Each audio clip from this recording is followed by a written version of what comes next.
Second hand phone എവിടെ നിന്ന് കടകളിൽ നിന്നും മേടിച്ചിട്ടുണ്ട്. അത് മോഷണമുള്ള ഫോണാണ് അവർക്ക് അറിയുന്നത്. അവിടെ നിന്ന് നമ്മൾ പിടിച്ചു കൊണ്ടുവന്നത്. സോ അതിന് പുറകില് കുറച്ച് നല്ല എഫേർട്ട് നമ്മുടെ ടീമിനുണ്ട്. നമുക്ക് ഈസ്റ്റ് പോലീസ് സ്റ്റേഷനിലുള്ള SI അനുശ്രീയും ബിപിനും പിന്നെ ബാക്കി മനീഷും പ്രധാനപ്പെട്ടിട്ടുള്ളത് നിങ്ങളെ സംബന്ധിച്ച് അതിലുള്ള ഡാറ്റകളാണ്, കോൺടാക്ട് നമ്പറുകൾ, നമ്മുടെ ഈ സൈബർ ഫ്രോഡുകൾ, അങ്ങനെയൊക്കെയുള്ള കാര്യങ്ങൾ കൊണ്ടാണ്.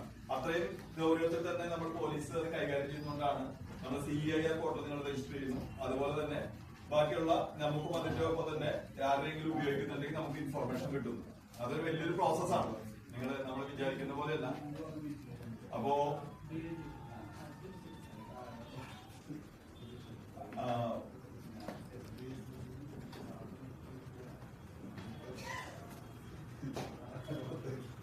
ഓട്ടോമാറ്റിക്കലി നമുക്ക് ഒരു വലിയൊരു പ്രോസസ്സിൽ കൂടെ കടന്നുപോയിട്ടാണ് നമുക്ക് നിങ്ങളുടെ മൊബൈലുകൾ കിട്ടുന്നത്. അപ്പോ ആ ഒരു പ്രോസസ്സിൽ കൂടെ ഇപ്പൊ മേഡാണ് അതിന്റെ, ഞാനല്ല, അനുശ്രുതി എന്ന് പറഞ്ഞ പുതിയ ബാച്ച് SI ആണ്, ആളാണ് അതിന്റെ എല്ലാ കാര്യങ്ങളും നിങ്ങളോട് കോൺടാക്ട് ചെയ്തതും ഇതിനു വേണ്ടിയിട്ട് പ്രവർത്തിച്ചിട്ടുള്ളൂ. ഇതിൽ ഏറ്റവും വലിയ പ്രശ്നം എന്താ വെച്ചാൽ ഇത് ഉപയോഗിക്കുന്ന ആള് അറിഞ്ഞിട്ടുണ്ടാവില്ല. നിങ്ങളുടെ മൊബൈലിൽ ഒരു കള്ളനെടുത്ത് വേറെ എവിടെയെങ്കിലും കള്ളനെടുത്ത് ഒഫീസിൽ ആയിട്ടുള്ള എടുത്ത് വേറെ ആൾക്ക് കൊണ്ട് കൊടുക്കും. ആ വേറെ ആള് അയാൾക്ക് അറിയില്ല, പൈസ കൊടുത്ത് അയാൾ അവിടെ നിന്ന് വാങ്ങുന്നു. അപ്പൊ അവരെ വിളിക്കുമ്പോ അത് തിരിച്ചു തരിക എന്നുള്ളത് ഡിഫിക്കൽട്ട് ആയിട്ടുള്ള ഒരു ടാസ്ക് ആണ്. ആ ടാസ്ക് എല്ലാം നമ്മള് തന്ത്രപൂർവ്വം കൈകാര്യം ചെയ്തിട്ടാണ് ഇപ്പൊ നിങ്ങളുടെ മൊബൈൽ കിട്ടിയിട്ടുള്ളത്. നിങ്ങളുടെ മുഖത്തൊക്കെ നല്ല സന്തോഷമുണ്ട്. ഈ സന്തോഷം നിലനിൽക്കട്ടെ.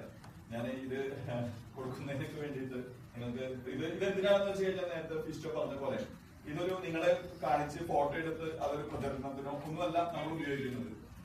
ഇങ്ങനെ ഒരു സംഭവം നമ്മുടെ നാട്ടിൽ നടക്കുന്നുണ്ട്. മൊബൈൽ പോയി കഴിഞ്ഞാൽ അത് കിട്ടും. അത് കേരള പോലീസിന് അതിനുള്ള കഴിവുണ്ട്, അതിനുള്ള നമുക്കുള്ള എല്ലാ കാര്യങ്ങളും ഉണ്ട് എന്ന് മറ്റുള്ളവർക്ക് അറിയുമ്പോഴാണ് മൊബൈൽ പോയ ആളുകൾ ഇനി എല്ലാം നശിച്ചു, എന്റെ ജീവിതം തകർന്നു പോയി മൊബൈൽ പോയിട്ട് എന്ന് പറഞ്ഞ് കരയണ്ട, ഇവിടെ ഒരു വഴിയുണ്ട്, നമ്മൾ നിങ്ങളുടെ കൂടെ ഉണ്ട് എന്നുള്ള ഒരു സൂചന മറ്റുള്ളവരിലേക്ക് കൊടുക്കുന്നതിന് വേണ്ടിയിട്ടാണ് ഈ ഫോട്ടോ സെഷൻസ് ഒക്കെ നമ്മൾ കൈകാര്യം ചെയ്യുന്നത്. ഏതായാലും സാറിന് ഞങ്ങൾ ഇത് നൽകുന്നതിന് വേണ്ടിയിട്ട് സാറിന് ക്ഷണിച്ചു കൊടുക്കുന്നു.